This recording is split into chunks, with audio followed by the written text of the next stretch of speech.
أعوذ بالله من الشيطان الرجيم నేను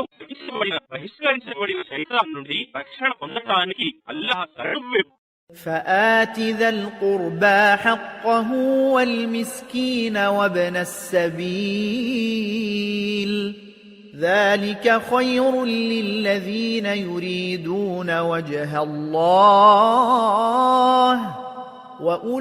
وأولئك هم المفلحون కావున నీవు నీ బంధువుకు అతని హక్కు ఇవ్వు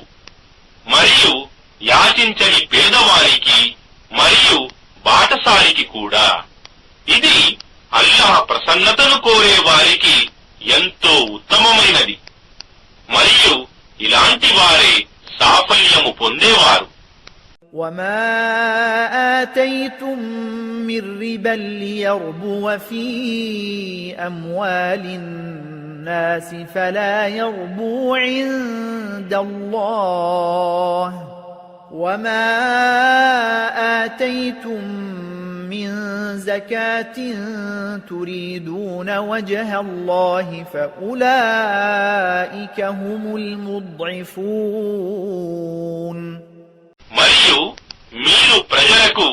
రిబా వడ్డీ మీద డబ్బు కానుకలు ఇచ్చి దాని ద్వారా వారి సంపద నుండి వృద్ధి పొందాలని ఇచ్చే ధనం అల్లాహ్ దృష్టిలో ఏమాత్రం వృద్ధి పొందదు. మరియు మీరు అల్లాహ్ ప్రసన్నతను పొందే ఉద్దేశంతో ఏదైనా దానం చేస్తే, జకాత్ చేస్తే అలాంటి వారి సంపద ఎన్నో రెట్లు అధికమవుతుంది.